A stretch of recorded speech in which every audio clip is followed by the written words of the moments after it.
welcome to the lighter side of the dark side. It's your weekly freak show here on Renegade Radio, Steelways Radio, iHeartRadio, Spotify, Stitcher, any podcast addict, Podchaser, wherever you listen to podcasts.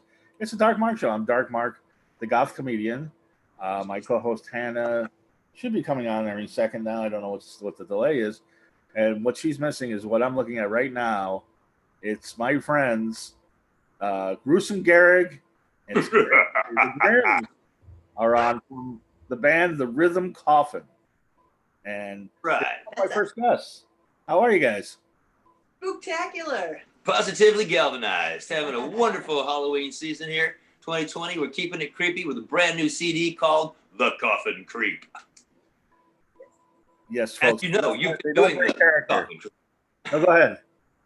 No, we've got the Coffin Creep video out, made by drawn by our good friend and artist, Aiden Casely, at Aiden Casely Art. Teaches you how to do the dance, to learn this fun song. It's got, 2120 horror homages on it. We had a little contest to promote the single. Had good things. They had winners from Mexico, Australia, and the United States who counted up all the creepy cameos, we called it. And they sent them in, counted them up, and those were the winners. They got a free CD. Tomorrow, we're about to announce another one-day fun day Sunday contest. Tune into the Rhythm Coffin on Facebook, and we'll see what the contest is, and you get a chance to win another free CD. The Coffin Creep, 4 songs, all original monster rock and roll, recorded during this whole quarantine thing at home. Yes, that is monster rock and roll from the Rhythm Coffin. We're going to talk all about the Rhythm Coffin in a second, but let me do my sponsors really quick. This is we usually do the plugs at the end of the show, but you got them in at the beginning, and we'll have you do them again. It's all one plug for the Rhythm Coffin. The whole show's going to be plugged, so don't worry about it. But anyway, let me. If you go to, we are still sponsored by Audible. You go to audibletrial.com/DMS. You get a free book and a free Audible original. You know what I just got on Audible, which I didn't think would be available for months, is the Rob Halford autobiography. Oh, I'd only heard it was just about to come out, but yeah, it's supposed to be his new controversial one, right? With he talks about all his sexcapades, and apparently he hit on Iron Maiden's singer at one time, and all sorts of stuff. But anyway, I have the audiobook because I have Audible. I have Audible on my phone, and if you go to audibletrial.com/DMS, you can get that or any other book or a free Audible original for free and a 30-day trial. You can cancel the next day. You keep the books. You keep the Audible originals. It's great. And there's all sorts of scary stories, all sorts of creepy Halloween stuff to keep you scared. Everything from Shakespeare to smut. And also, just real quick, our other sponsors, Doomy's Home Cooking, everybody's favorite late night spot, 1253 Vine Street, best vegan food you ever had, one in Culver City. There's one in Toronto, Canada. You guys ever been to Doomy's? No, we haven't been out recently. We didn't know it before everything started, but that is something. It's still open, and support your local restaurants, especially Doomy's. I was there a couple weeks ago. Had the vegan chicken cordon bleu sandwich. It was delicious. Oh man! Oh, they got great stuff. They got their nachos were voted one of the best nachos in LA. The only one without meat, and everything's vegan. Everything's delicious. They have pulled pork sandwiches, flautas, all sorts of things, and also our. We have codes if you're listening to us on a podcast catcher or on YouTube, or if you're listening to us on radio, go to those sites because we have, or our social media pages at Dark Mark Show. We have just all sorts of stuff.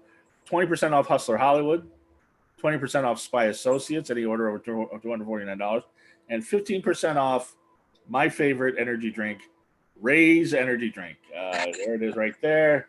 I got I used my 15% discount.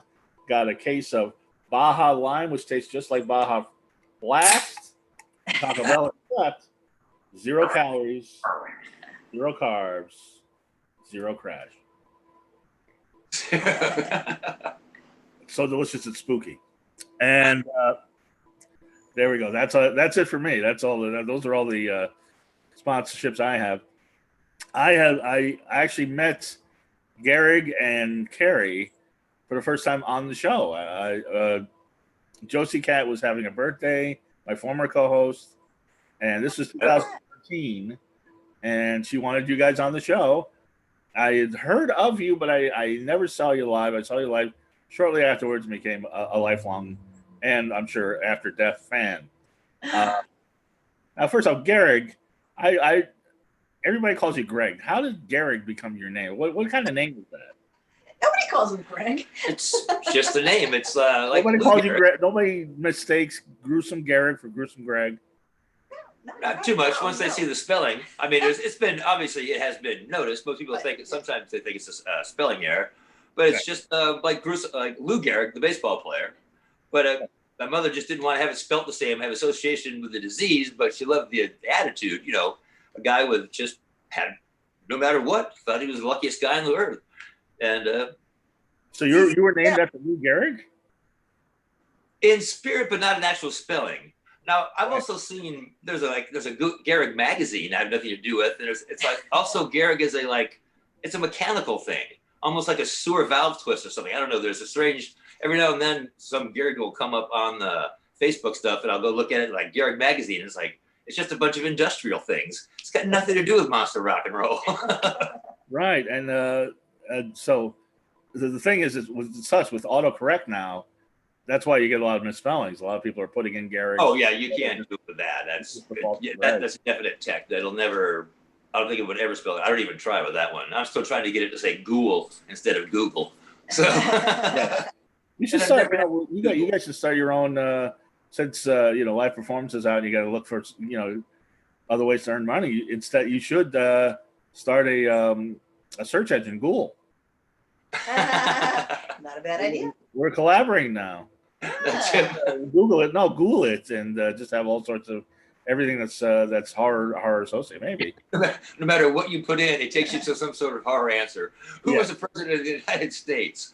Just something dead horror movie. And you know how they have the Google Doodles? I could just imagine the Ghoul Doodles. How disgusting they would be.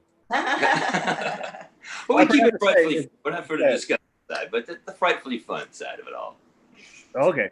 I forgot to say, as I've been saying all month, it's the most wonderful time of the year, and it is. It's Halloween. Yay! This is even in this time that we are right now with everything going on. It's still the best time of the year. It's still Halloween. You can still decorate your house. You can still have your mindset. You can still listen to your music. You can still do whatever, pretty much anything you want in your home, in your mind.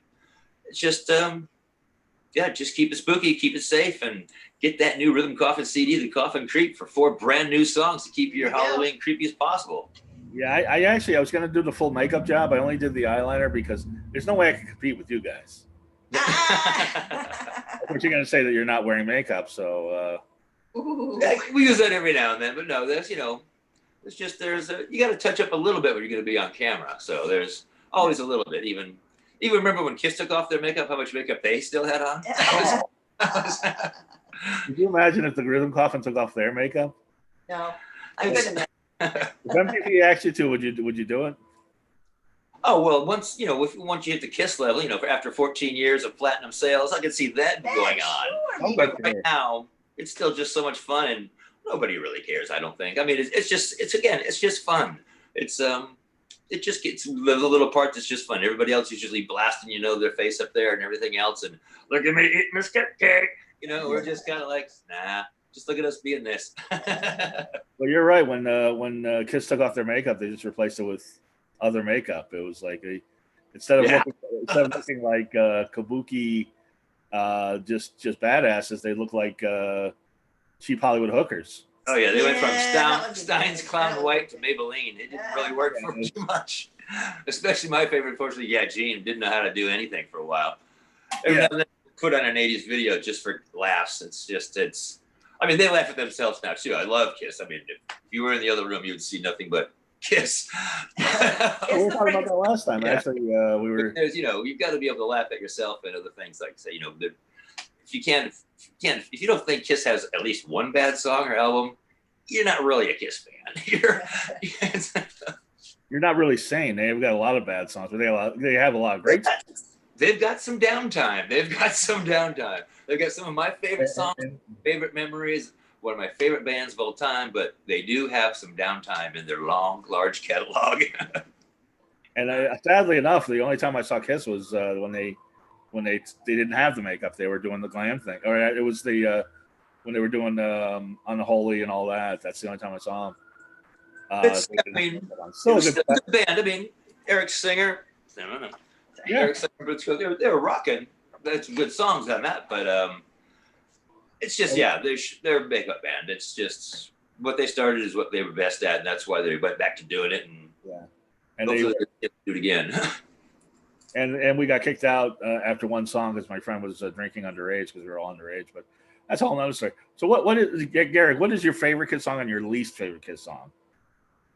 It varies a lot, but I don't know. There's just so many. I mean, there's moments, there's moods. Answer the question. Carrie, one of the many would have to be Dukes. What? You have an answer for that? What's your favorite Kiss song? Oh, I was just razzing him for not answering the question. I was like, one of them, Deuce, probably. Deuce? Just one of the very first songs I've ever heard, and just it was on the first album. It just rocked. I mean, that's just. I mean, they've got that's a great song. I mean, even the new song, Monster. What is that? Had a great song. Modern Day Delilah. I mean, they're killer lead. I mean, it's not the original band or anything, but they're still rocking it. But no, the first three albums I like the best. I mean, there's stuff all the way down the line, but those are the real, just when they were just Kiss. I mean, before really influences, just kicking it out. Right. Because my favorite is King of the Nighttime World, and my least favorite is Crazy, Crazy, Crazy, Crazy, Crazy Nights. I don't can't go with that one.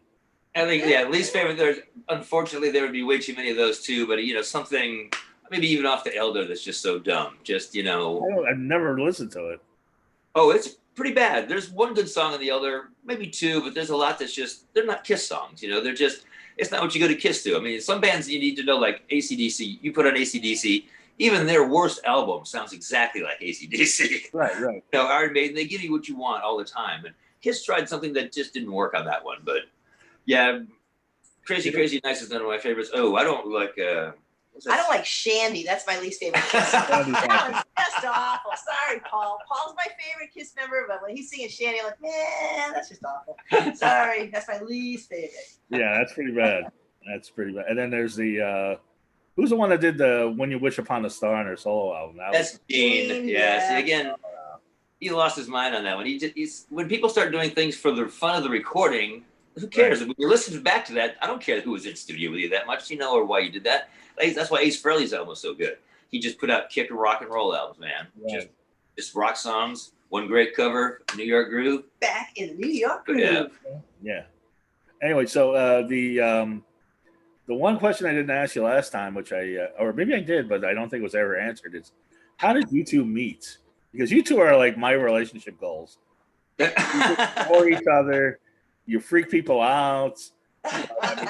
It's when you must scare a lot of people initially, and then when they get to know you, they just adore you. Something like that.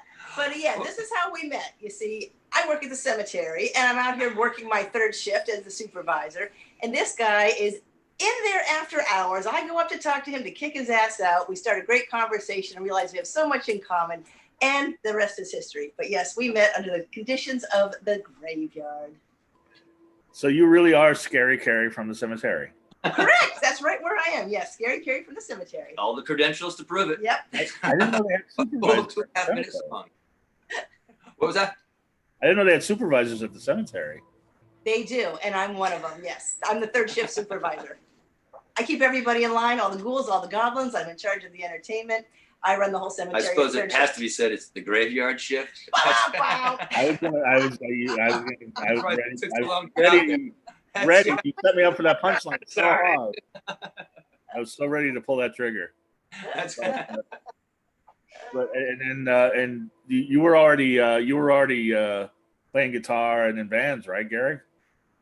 Oh yeah. Carrie, or did you guys?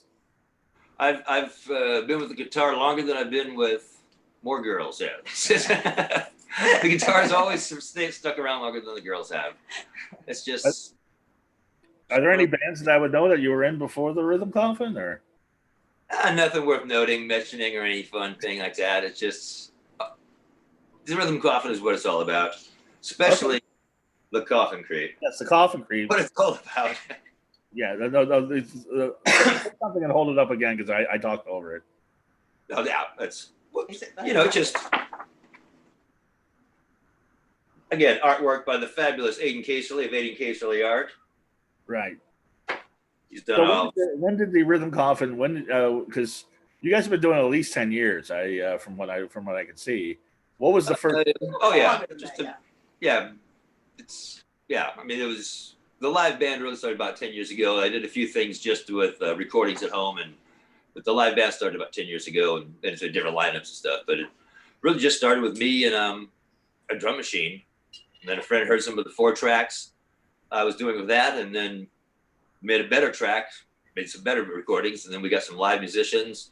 And then as we were just going, just people came and went, and at one point we had a Hammond organ in the band, huge Leslie speaker. That's on the. Were you always a singer though, Carrie? What?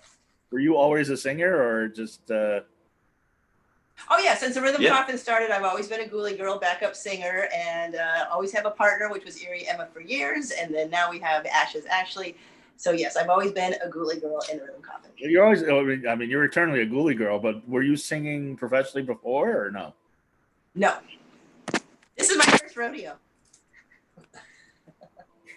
No, yeah, actually, I was writing the song "Surfing Monster" way back when, and I wanted to have a guy and a girl in it, and he didn't know any of the girls, so he asked me to do it. And I doubt that seriously.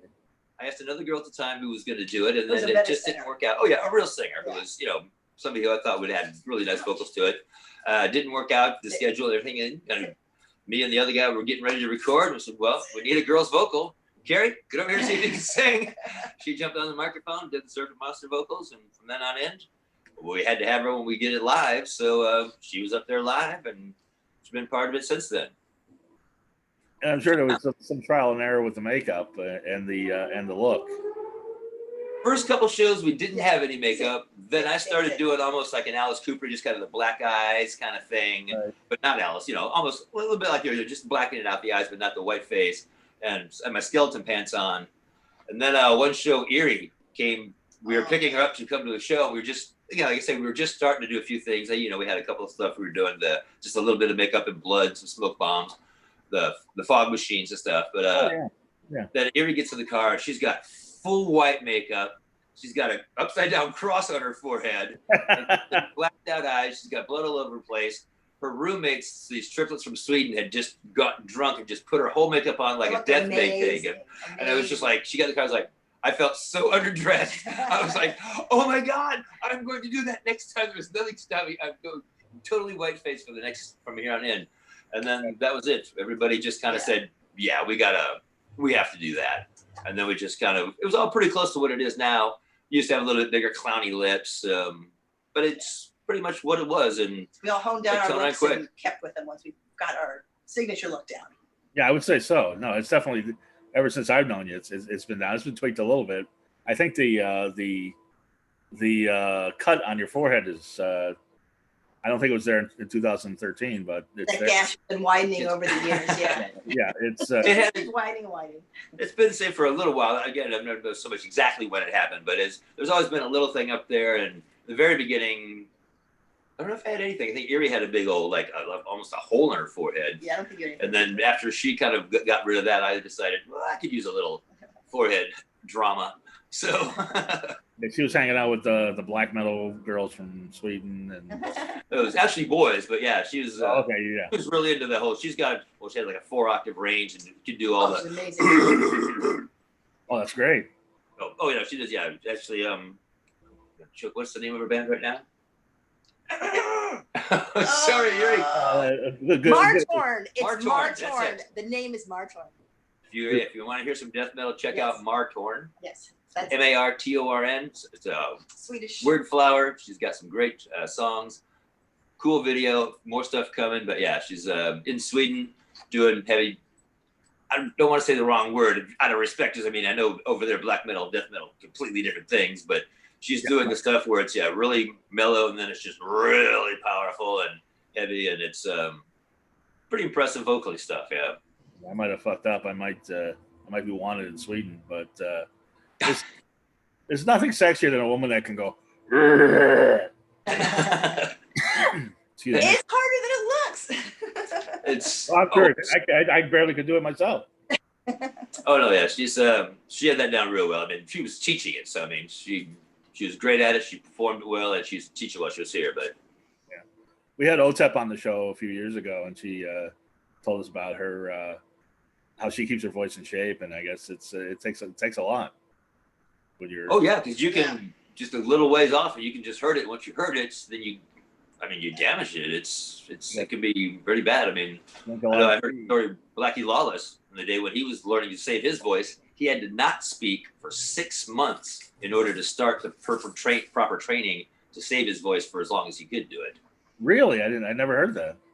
Yeah, just wrote notes for 6 months to save his vocal cords, and then started singing the right way with this professional trainer, some guy that was doing like Frank Sinatra and those kind of guys. And up until recently, it worked real well for him. Unfortunately, I think it was 2 years ago, he was singing to tape at some show. But up until then, I mean, his voice was just amazing. I saw him at the Canyon Club about maybe 7-10 years ago now. But yeah, he was just powerful, just screeching out those songs. Yeah, very underrated. But and we talked about your influences last time, but I guess Wasp would be one of them. But just for the stage show and the crazy shenanigans that they did, a lot of these kids today don't know. They used to throw meat on stage and all sorts of weird stuff. Oh yeah, they had that chick up there they were torturing, and they had the big heads that were bleeding. And I mean, mostly I just like Blackie's voice. Again, people forget they had a lot of good songs. I mean, I thought they were going to rival Motley Crue a little bit closer. I mean, they had some really good tunes for a while there. I mean, not just the Fuck Like a Beast ones, but I mean, actually catchy riffs. I mean, good backup harmonies. And they did "I Want to Fuck You Like a Beast" before "I Want to Fuck You Like an Animal." Like, that's that's a good song. To change those lyrics, just to a truck driving song or whatever, car driving song. It's a great melody. It's a great song. It's a great beat.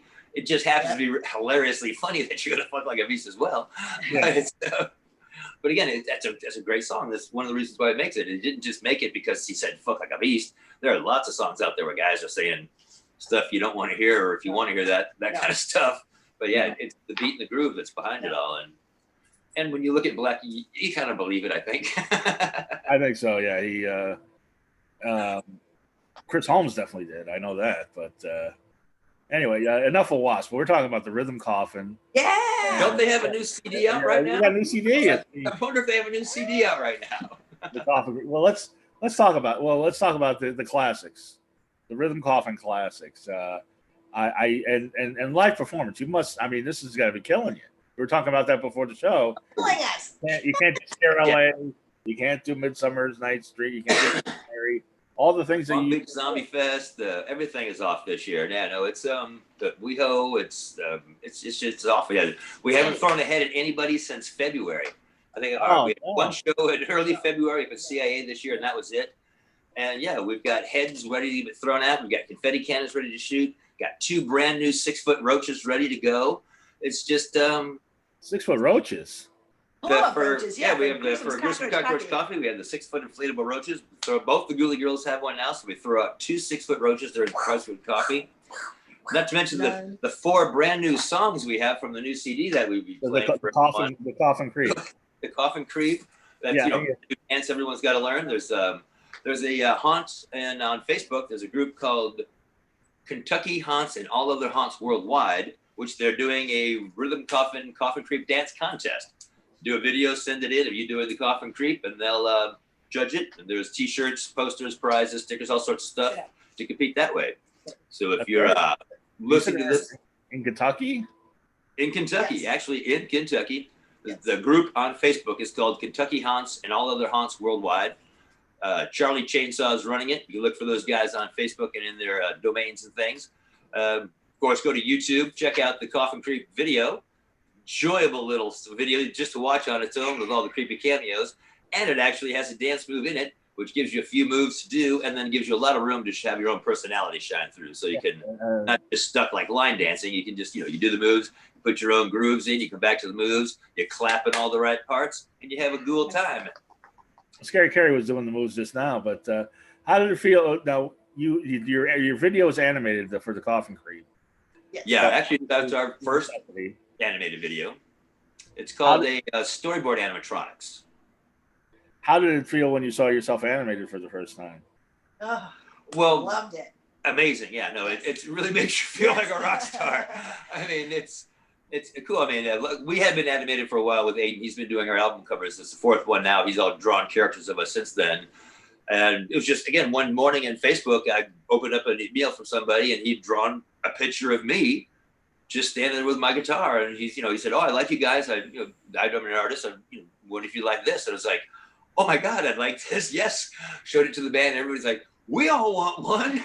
So pretty much from then, we've all been animated. But the Coffin Creep video was the first time we actually moved around and stuff. Yeah. So that was the storyboard animatronic style of that really was just crazy fun. I mean, just jumping around, moving to the things, just sliding, and he just nailed it with the beat, the grooves, and just the creepy cameos and horror movie homages that just fit right in with the song. It's just everything just seemed to fit. I mean, it was weird. I mean, we didn't talk about it, we didn't work it out, we didn't say really anything to him. He just heard the song and he put it all together, and just he gets it. He's great artist. Yeah, great artist, fun guy, and part of the Rhythm Coffin. I mean, he's been part of our live show and just our artwork for 4 albums now. Yeah, years and years. But and you all have maniacal grins. I can see very pronounced maniacal. We're all pretty happy. It's was everybody in the band happy with their caricature? Oh yes. Oh yeah. Yes. Yeah. Loved it.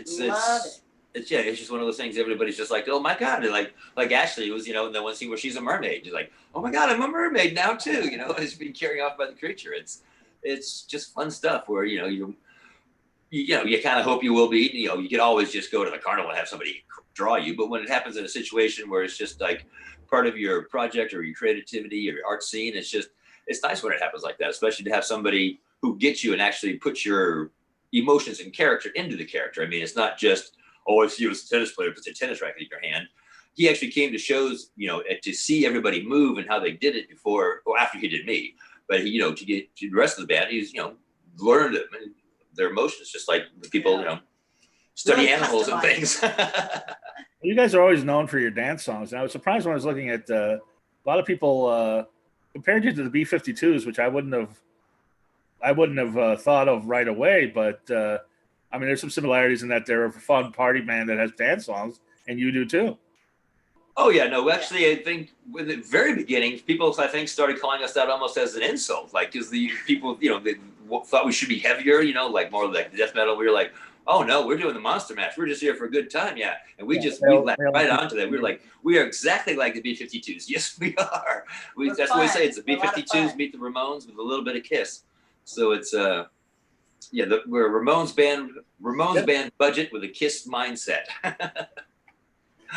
But yeah, we love the B-52's influence. I mean, it's a fun band. We do want you dancing. We do have the Ghoulie girls, 2 girls. That's kind of obvious there for that sort of comparison. One day she'll get the big hair. But I got the tiara instead of the hair. I think that's that's.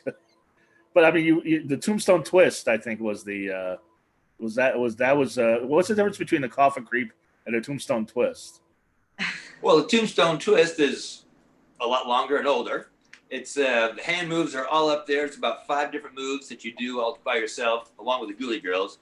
Coffin Creep is more inverted. You keep your hands in here. You do some shimmying and more shuffling, and then you just it's more of a personalized dance. The Tombstone Twist is a lot bigger. You need a lot more room for it. But when you start playing live again, they're both going to be part of the show, so everybody's going to be dancing. Oh yeah, actually, I actually just made a playlist on Spotify of 7 of our dance songs, all of them from the Haunted Hump, Zombie Watusi, the Tombstone Twist, the Headless Head Bop, Coffin Creep. What else there? We got. I think so, the difference. You go to Spotify. A couple more in there I can't remember right now. There was, but yeah. Spotify's got it, the list right there. Spotify and check that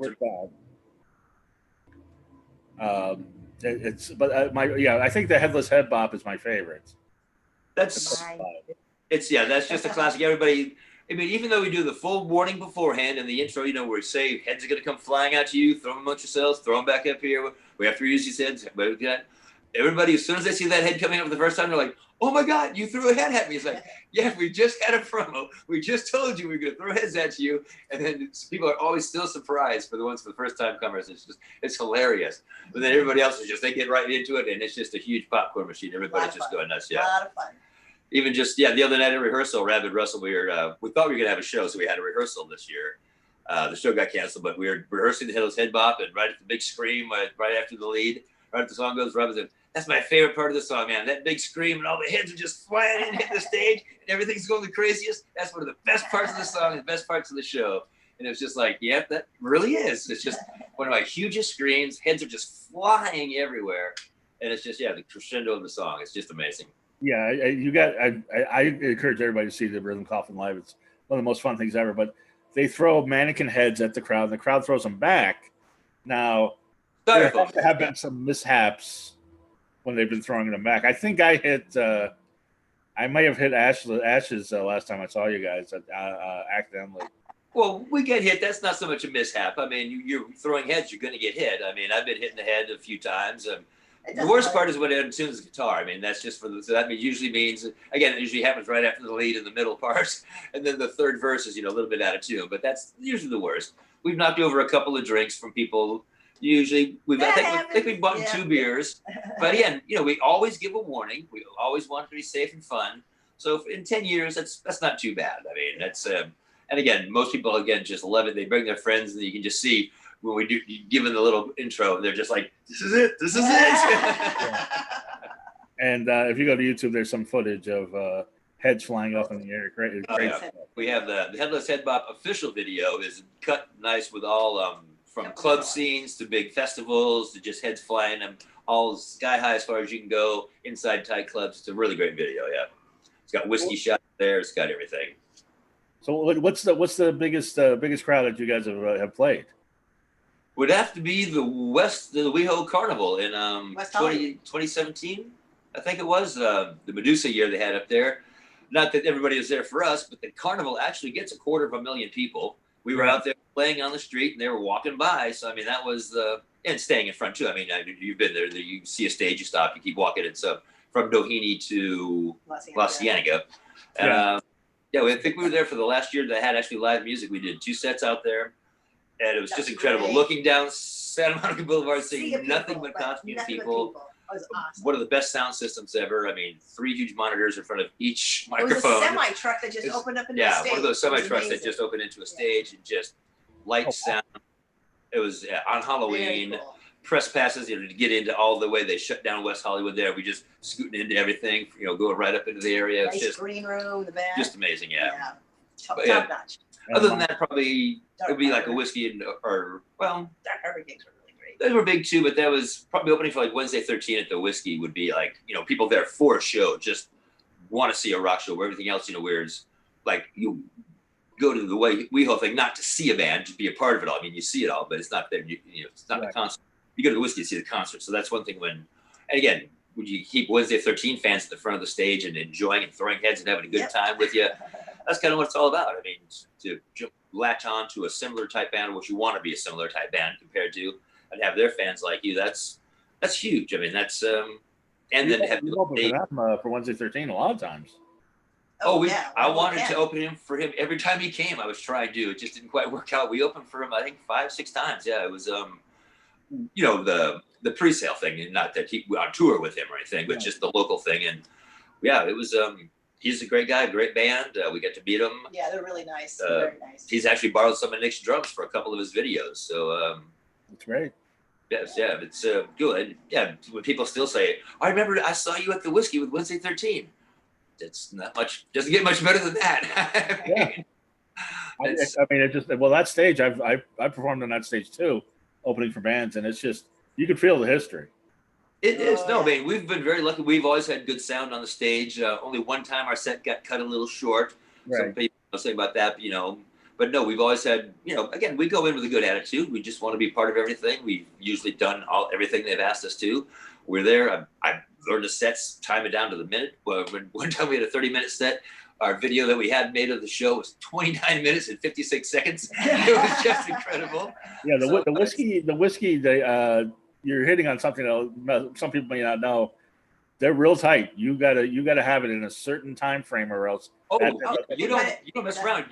Again, see, we know that when we're there at the whiskey, for us, it's the biggest night in the world. But it's Wednesday's night. I mean, on our nights, it's not about us for the whiskey. It's about us for the whiskey, but it's not about the whiskey for them. You know, they're great people, but yeah, if you go in there and you expect them to bend over backwards and give you 10 extra minutes in your set, that's not going to happen. That's not how I mean, yeah, they got a schedule to stick to. I mean, and you've got to stick to it. Which is weird because they're always running behind. Hurry up and wait. It's showbiz. They cut everybody off and they're always run like a half hour behind. I don't know how that works. They want a little bit, to let people in and hopefully get, a couple more door sales through, which is fair. And, it's part of the business. People, if it says 8, it's a good chance it'll be 8:30. But that's, if you get at 8:30, it started at 8. So you got to be there at the time. But again, most people, if you just follow what they're saying and do what they said, it's going to be all right. It's just what I've noticed. Yeah, if people that come in 2 hours late, yeah, guess what? You missed your set. They're not going to let you go on now. Right. I mean, did it occur to you? It occurred to me when I was on that stage. Hendrix played there, the Doors played there, Van Halen played there, Motley Crue, like every band played there, and you're now part of that tradition. You're playing that same stage.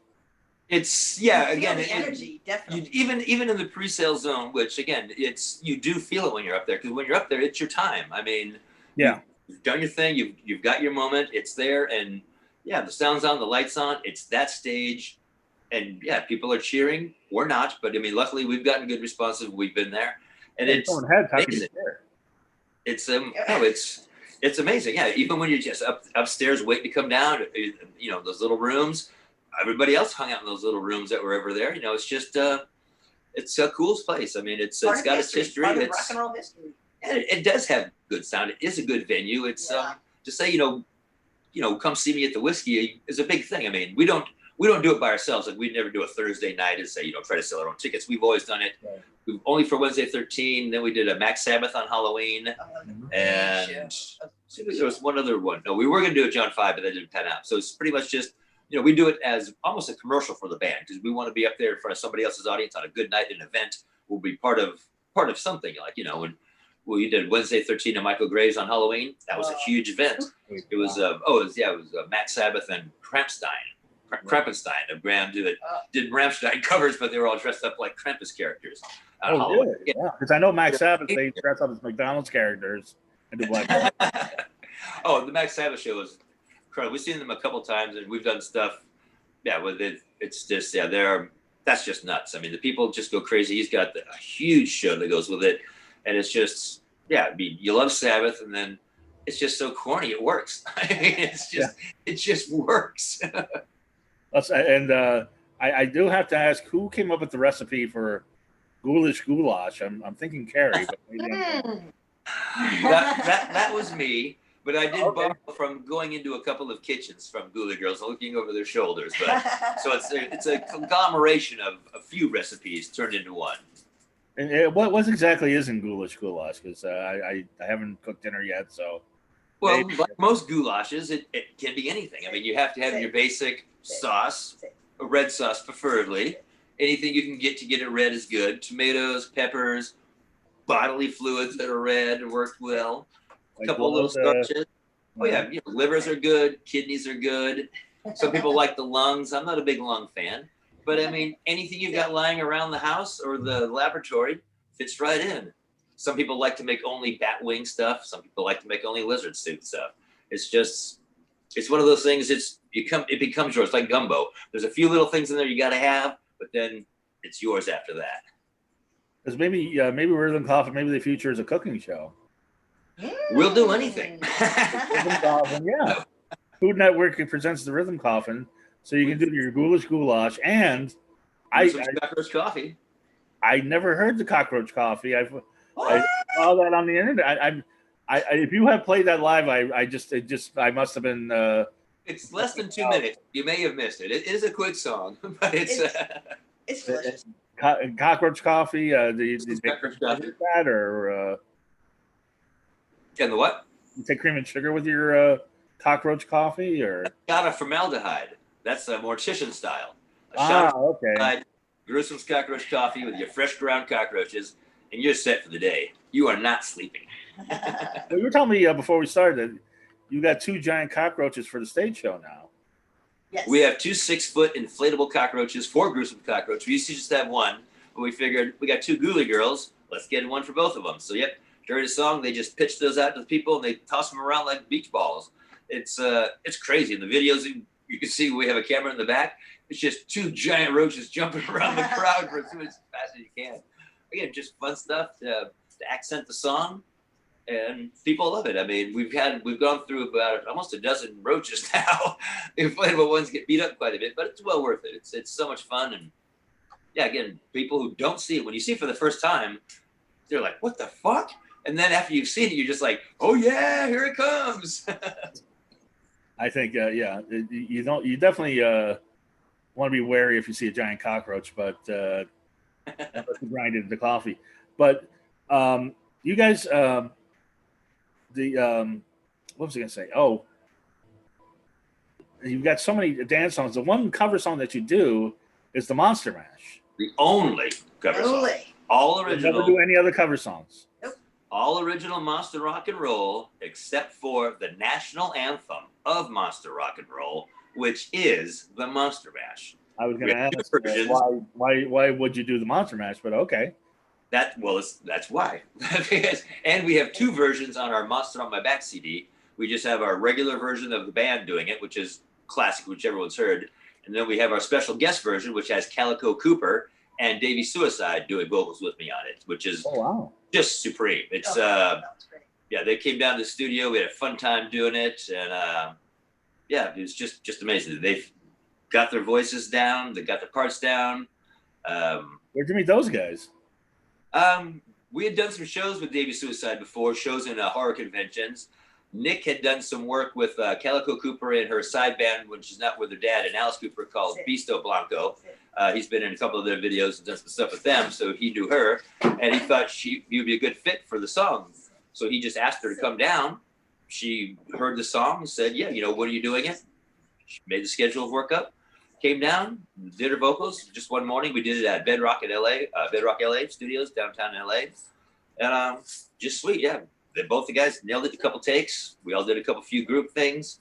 One of my favorite parts is, as Calico is sitting there, she gets a phone call from her parents, and after a while, they're, "What's going on there? Are you playing the Monster Mash? I don't know what's going on. I keep hearing the Monster Mash." She's like, "Oh yeah, I'm here recording the Monster Mash with these people." And then when she comes back and tells the room that, she's like, "That was my parents." They were just like, "What are you doing? I keep hearing the Monster Mash." And we're just like, "Your parents are Alice Cooper. Your parents are Alice Cooper." Alice Cooper is hearing you guys doing the Monster Mash. Alice Cooper has heard us do the Monster Mash, at least through the phone. Of course, we sent her CD and stuff. I'm not sure if she's ever had time to play. She's very busy. But sweet person. Davey, a great guy, too. I mean, he kind of gets pushed to the side when people find out about Calico. But great vocals, too. Davey Suicide is fantastic in what he did. But again, Calico Cooper just to hear that, her dad's a huge Alice Cooper fan, even before Kiss. I mean, Alice Cooper was around, and the true godfather of shock rock in, like I say, of course, America. I mean, there was Screaming Lord Sutch and Jay Hawkins and stuff, but Alice Cooper really had the band, did it all the time, did it consistently, took it around the world. I would actually argue, and remember last time you were on the show, we argued about should Madonna be in the Rock and Roll Hall of Fame. Luckily, Alice Cooper and Kiss have been inducted since, as they should be. But I would argue that Alice Cooper, in some ways, maybe even more influential than the Beatles, in that he influenced heavy metal, he influenced goth, he influenced stage shows. That could be, especially generationally. I mean, that's any Alice Cooper. I mean, it's like a bad the old David Lee Roth joke. He was so big, he influenced you even if you didn't want to be like him. He influenced you to not be like him. You said, "I'm not going to be that. I'm going to be something else." So, Alice Cooper hit a broader range of people. And, it wasn't that one impact where everybody said, like, "Where were you when the Beatles were on TV that one night?" Because he was around a lot longer and it hit going. But, I would say that he's bigger than that. But nobody not Rock and Roll of Fame. And the Rock and Roll of Fame almost shouldn't be. They're just terrible.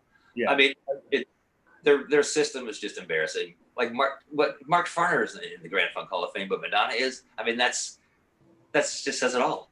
I mean, well, I don't want to argue that again, but I just wanted to say that you're right. You're right about maybe the Alice Cooper. Where's the Madonna exhibit? Where's the Mark Farner and Grand Funk exhibit? Where?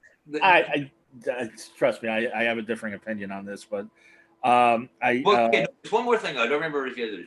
I think my one big point was, look, what is Madonna's rock and roll song? I mean, shouldn't she have at least one rock and roll song?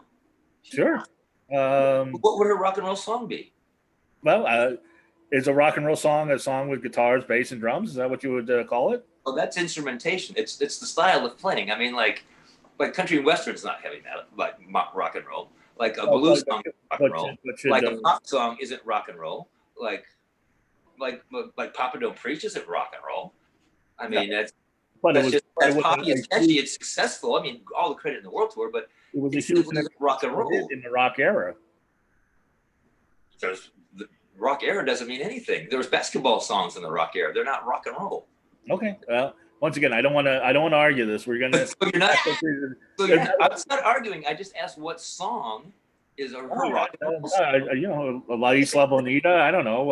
Open Your Heart. It's a few. That's pop songs. That's but there's guitars in there. It's influential. But anyway, the structure isn't rock and roll. It's not like a Buddy Holly song. It's Holly not like covered like a version. Rolling Stones song. It's not like a Kiss song. The structure of the song isn't rock and roll. It's a pop song. I love a lot of pop songs, but not all pop songs are rock and roll. I mean, not all successful song is rock and roll. I mean, that's just like rap. Fine form of music. It's not rock and roll. As with all political conversations I have these days, I'm going to have to just let you win. And you're I want to talk about you guys. I don't give a shit about the rock. I'm just saying how influential Alice Cooper was. How he deserved to be in the Hall of Fame probably 20 years before he was in, and he's so influential to me. I'm sorry, who, Alice again, or Alice Cooper? Oh yes, yeah, no. Again, there's no right or wrong. It's just different opinions are fine. It's just I like hearing strange opinions. Not strange, different. I think it's a no-brainer, and I think. Well, here's the other argument. If you put Michael Jackson and the Bee Gees in the Rock and Roll Hall of Fame, and they were huge, and they're still influential. Then now the Bee Gees have some rock and roll songs though. Before disco, the Bee Gees have a huge career. Some of their early pop songs are rock and rolling. And Michael Jackson has some rock and roll songs. He has songs that are structured in a rock and roll format. I mean, he's not a rock and roller, but he does have rock and roll songs. So those are things where it's not. There are people that it's just the order that they take them in. Again, like I say. Mark Farner's not in there. Grand Funk, we're an American band. I mean, what's more rock and roll? Name another Grand Funk song, because I can't think of one. We're an American band? No, I love that song. What's another Grand Funk song? Some Kind of Wonderful? Some Kind of Wonderful, My Kind of Woman. I didn't know that was them. I only know that one. I can't tell you the last time I heard. Inside Looking Out, Heartbreaker. I'll have to listen to it, because it's been a while since I've heard Grand Funk. I hear Madonna all the time. I played them like 3 days ago in the car on the way home. I love Grand Funk. They're just classic. It's just, and again, the era, late 60s, early 70s, rock and roll set the ground format. They were still at JFK Stadium before the Beatles did. I mean, it's just huge band. Patti Smith was in there. She didn't even go gold until 2000. I mean, again, fine artist, but what do you value? They don't judge everybody the same. That's all. That's my big thing. It's like if you like, I agree with you on that. Their rules bend to each and every one to get whatever they want, which rarely gets you respect. Yeah, I hear you. But you guys now, what do other musicians think of you guys? I would imagine they would. They live vicariously through them. They would love to. I would say some real brooding, musicians that you played with would love to be as fun and carefree as you guys. Most people, most of the musicians we do are kind of the same. I mean, even the bands that look tougher are, usually nicer folks and just boring like we are too. It's just there aren't that many people out there that really... and stuff behind you. You're hardly boring. You have a house I would love to live in.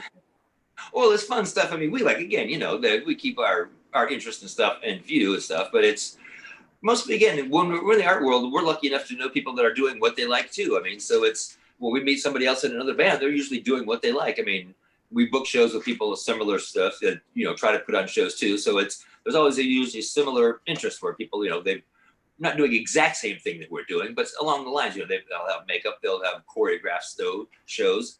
They don't have the Ghoulish girls or anything, but no, we get a lot of compliments from other bands we play with. They like the show, they like our energy, they like our outfits, the way we move, our dances. The whole thing is a complete show from beginning to end, and people are usually just blown away. They said, "Oh, I thought you'd be really good, but you were really just amazing." And we get a lot of compliments for the band. So yes.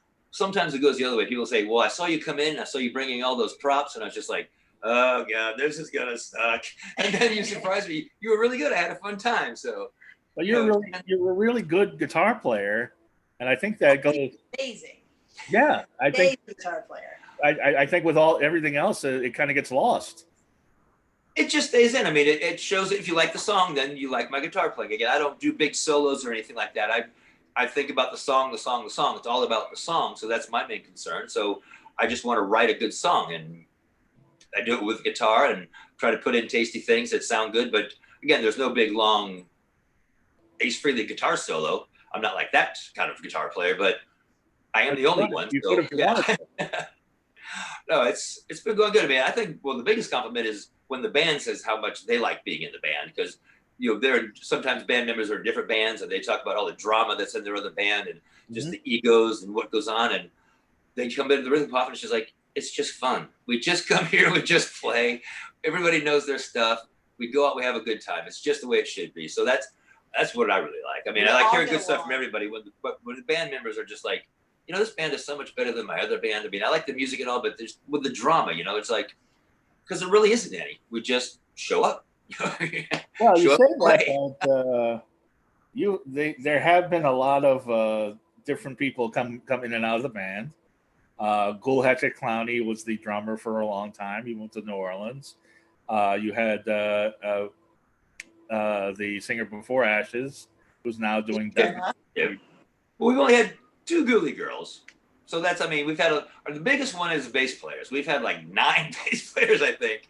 Yeah. 4 drummers. Nick's been in the band now, I think 3 years. He's been just Nightmare Nick. Nightmare Nick, yeah, the living dead. Nightmare Nick. How did you guys meet him? It was right after Robert left. We were actually just looking for a drummer. Aaron. Doing the regular thing. I don't know if he answered our ad or we answered his. One of those things. He came down to rehearsal and everything went along great. Things just weren't lining up. He was real busy at the time. We had some things that were going and just didn't pan out. Eventually, we just kept in touch. And I just went to him once to see if he had some friends. Like he's also teaching at School of Rock in Burbank and other stuff like that. And just wondered if he had anybody that could maybe fill in for a gig. It was a non-paying thing. It was just a regular, gig like that. And He was like, "What's going on?" I'm like, "We have these 3 gigs. Some government just bailed on us. We got to cover. We don't want to play." So he's just like, "What is it? I'll do them. I'll do them." I was like, "What?" He's like, "I'll do them. Forget it. I'll do it." And he's joined the band. Joined the band. Said, "I'll take care of it. I've got it going." And ever since then, he's been the guy. And it's just been, it's when they say a band is only good as its drummer, you really know that if you play with a drummer like Nick. Yeah, I mean, all the drummers have been good. They've all given their hearts, but I mean, Nick has got it all. I mean, it's just power, prestige, beats, timing, and just a great person to be around at rehearsal. I mean, it's just, besides being a great musician, you don't mind hanging out with him. I mean, it's just he's a good guy. Yeah. Really good guy. What about Rabid Russell? Oh, he's awesome too. Almost, I mean, just he saved us back. What was it? Scarrie LA. Scarrie LA. The last time Scarrie LA had an event, we had a bass player at the time, and we'd just gotten to Zombie Zamber. Everything was going great. He saw our ads that we were looking for a bass player, and we'd actually done a show with him. He played guitar into the band, and he remembered us, and he said he's kind of always followed us, just checking on us, see what we were doing. He's like, "I saw you've been looking for bass players recently, and I was wondering if I could audition the next time." And I was like, "Oh man, I just got this great guy. I'm sure I'm not going to need anybody for a long time, but thanks so much. I'll save your number." And then a few months later, Xander couldn't do a Sunday of a weekend show, and it's just like, "Oh shit, I don't want to cancel this." So I, just out of the blue, I said, just as a Hail Mary, could you learn 2 45-minute sets in 2 weeks and get ready to play? And he's like, "Hell yeah, I can." And I was like, "No way, really?" He's like, "Hell me just double check the date, make sure I can get some babysitter for my kids and I'm there. And I was just like, damn, that's right on. So he filled in for that. And he said, anytime you need me, I'm here. Unfortunately, Xander moved on to some other things. He's real busy, all good stuff for him. But we had to get somebody else. So it was a pretty easy choice. I just called Rabbit up and said, hey, look, you still got time and interested? And boom, just slid right in. And just, yeah, it's been doing it. He mixed our new CD, The Coffin Creep, at his place. Yes. Yeah, we all recorded it at our place. You know, during the quarantine, we couldn't get together. So I recorded my stuff here. We all recorded it at our places. Nick's got a great setup at his place. So we had fantastic drum sounds because he does that all professionally as well. And then turns out Rabbit was going to be, or had taken classes to engineer music and stuff. So he knew all about how to track stuff like that. He mixed it and mastered it. And was part of just the whole process of making the brand new CD sound as great as it does, with all just being at home thing. I mean, again, just at home, safe. And also, when I first saw you with Ashley at Skinny's, you were telling me off to the side what a difference she's made to the band. Oh yeah, she brings in a whole new youthful. I mean, that whole new blood thing, like they say over. No disrespect to what we heard before, but it's a different vibe, a different energy. Oh yeah, she's awesome. Besides the obvious visuals between Eerie Emma and Ashley, they have the great person that they are, but they're completely different personalities. We got to do a show with all three Ghoulish girls once Eerie Emma came back, and I had all three of them on stage, which was fantastic. But Ashley just brings, she's just a little bit younger, a little bit crazier. She's got some different influences, plus all the standards. She has been everywhere. Wherever we go, somebody knows Ashley. We've been in places where it's like the first time we've been for the whole time, and somebody was like, "Hey, Ashley, how you doing?" And she'll run up. Everybody knows her from everywhere. She's just always brings a great creative energy. She's got a fantastic voice. Yeah, she's just bouncing all over the place. She's got her voice. She can sing like an angel. She can scream like a devil. She just gets it. She just gets it. She was in our Zombie Watusi video we did before she was in the band. Got up early one morning. We just did a free cattle call. Come join us for a guerrilla shoot. Sunday, 10 o'clock in the morning, in makeup. She was there with about 12 other people. Did our Zombie Watusi video all 8 hours a day. We did it from like 9 to 5. Great thing. And then she was actually dancing in another friend of ours band, doing some character dancing, robots, the Cosmic Jetties. And she just mentioned, I can be a Ghoulish girl. I can be a Ghoulish girl for you. I want to be a Ghoulish girl someday. And it was like, can you sing? And her friend was like, can I sing? And she's like, hell yeah, this girl can sing. So when it came time, when Ari told us that they were moving back to Sweden, she was the first girl I called. Just said, we're going to be doing this. You got some tapes we'd like to listen to? She sent some MP3s down. It was like, oh God, yes, you can sing. Yeah. Just set up rehearsals and started going. And she played the first Spook Show with us. I think it was Spook Show 5 or 7, whichever one it was. And been with us ever since. Been on 2 CDs now, Monster on My Back and the brand new Coffin Creep. No, I remember when I first met her because she had the whole full makeup on, and I added her on Facebook, and then I saw what she looked like without the makeup or with different makeup, Kiss style. Oh yeah. I'm like, wow, beautiful in a whole different way, and somebody I've seen everywhere, and is friends with so many people that I know. So it's so weird that there's so many people in our circle that we never really talk to, and we never really get to know, but they're always there. She's she does makeup on her own too. I mean, you could hire her to do not your makeup, but if you want to get made up, just theatrical makeup. But she's fantastic with the makeup. She does her face up just for fun sometimes. She's gorgeous without makeup. She knows how to highlight everything and just how to work everything. And again, it all comes to she's a good girl. She's a great person. And so that really helps when you have her looks and everything else. It makes it all she's fun to be around. Again, it's just rehearsals are great. Everything is fun. And before I let you plug away and tell everybody about everything that you have, everything that you said at the beginning of the show, basically, Frankenstein. I see a lot of Frankenstein in the house. No Dracula. Why Frankenstein? No, not really. I'm not a Dracula guy. I'm a Frankenstein guy. I mean, I like Dracula, but he's, again, as the monsters go, he's mostly a monster only on a full moon, like a wolf man. I mean, Yeah. Frankenstein is a monster. He wasn't, and then he was, and he is. He's a monster. The creature is a monster. We'll never get away from it. No, the Wolfman and Dracula, they could kind of get away from it. You know, they could almost keep a day job if they just timed things out right. You know, so it's or a night job in the case, but they are monsters, but they're not as monstery. Plus, yeah, Frankenstein has just always been. As soon as I saw every version of Frankenstein, I've just loved it. Just the monster. No day job for Frankenstein. No, that's but still wear the suit. The Frankenstein monster, I should say.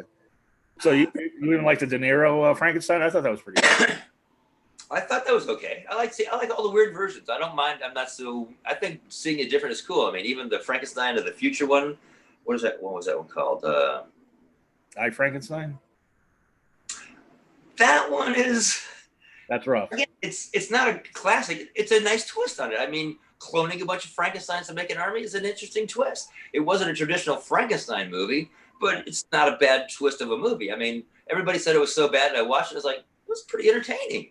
I mean, I wanted to see what happened at the end. It wasn't a retelling of the Mary Shelley story or the Universal story. Right. It was something new with the thing, with the Frankenstein bloodline. Like, okay, he's still around. I mean, yeah, if he's undead, he's gonna be here, and he's always gonna be here. So somebody's not gonna want to tap into that. I mean, clone that thing. I thought it was better than Carrie, not. You've always been in Frankenstein? What? You've always been in Frankenstein too? Oh, I love Frankenstein. Absolutely. We got a whole Frankenstein theme going on in the house. He really is the best monster. And I agree with what Gruesome said. I like Frankenstein. And he's the one that's got a bride. So I got a little bit of thing for that as being the cube monster couple, Frankenstein and his bride. Even though they never got together, everybody wishes they had. So it's just like they did. Right. Well, then they're very similar to you two. Yeah. Or the song Balladstein on our new CD, which is about Frankenstein not getting the girl. Well, I'm glad I segued into that. Tell me about the album, the contest, everything you have going on. Go ahead. All right. Sometimes I do like to talk about the Rhythm Coffin, and we have a brand new CD. It's called the Coffin Creep, up now on all platforms streaming. The first video came out a couple weeks ago. It was called the Coffin Creep. It's a song and a dance. You can learn the dance, have fun doing the dance, listen to the song. You can just watch the video. There's a bunch of creepy cameos and homages to horror movies in there, drawn by Aiden Casely of Aiden Casely Art. It's the Kentucky Haunts on Facebook. If you go to their group, Kentucky Haunts and all other haunts, they're doing a contest. Send them a video. You can win T-shirts, prizes, CDs, stickers from Rhythm Coffin. It's all around through Facebook. We've got a new CD, well, the new video from the CD coming out October 28th for the Coffin, for the Tombstone. That's right. It's now, what's the difference between the Tombstone and the Tombstone Twist? Tombstone Twist is a dance. Tombstone is a state of mind. It's and Tombstone is probably our heaviest song. It's I don't know if you're familiar with In My World, but it's even heavier than that. It's a good kind of almost man in a boxy, just a big chunk to song. Got a lot of wah pedals, some screeches in it. It's nice. It's a good heavy record too. The whole CD is pretty eclectic. The first song is the nice, just fuzz punk rocky kind of song. Yeah, yeah, go go. Kind of a Ramonesy. If They Were Undead. Then we got the Balladstein we were just talking about. Frankenstein's ballad. You know, lost his girlfriend. It's all about him. Hope you never have to say she hates me. It's a great song there too. And then it goes into the Coffin Creep, which is again the dance song, kind of a crampiest feel to it there, but all Rhythm Coffin. And then it ends up with Tombstone, which is, like I say, probably our heaviest song. It's got a great new video. It's our first video we did. 2 different locations, 2 different days. We had a director, Aiden Casely, again, wanted to give some directing, so he directed and edited it. We went out to the old zoo in Griffith Park and did some location stuff. Then we did some live stuff in a studio. So it's got that nice, kind of a traditional horror rock band video, but it's us. So it's our take on it and our song Tombstone, which is nice and cool. So we're going to be doing a contest for the Tombstone video Sunday morning. Is this going to air by then or after that? Yeah. Okay. So Sunday the 28th. Okay. Oh, well, we're going to do this tomorrow, the 15th or the 17th. Oh, well, then. It'll already happen. Yeah, forget that contest. I don't think we're going to make that one. Then just go to Spotify, YouTube, or it's not up on SoundCloud yet. And go to your Facebook page, The Rhythm Coffin, and you'll see all these contests. Oh yeah, we've got everything going. We want you to have a creepy Halloween season. We know it's not going to be the same, but it can still be fun. And it's just remember, when life hands you lemons, you got to say no. Bad life. I want monster rock and roll. Monster rock and roll. That's what you say.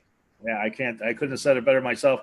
I can't wait to see you guys live again. Hopefully that'll be very soon. And you bring the tricks, you bring the treats. What can I say? I love the Rhythm Coffin. Thank you. It's been great to talk to you guys and see your Frankenstein collection. And Hannah she texted me in the middle of the show.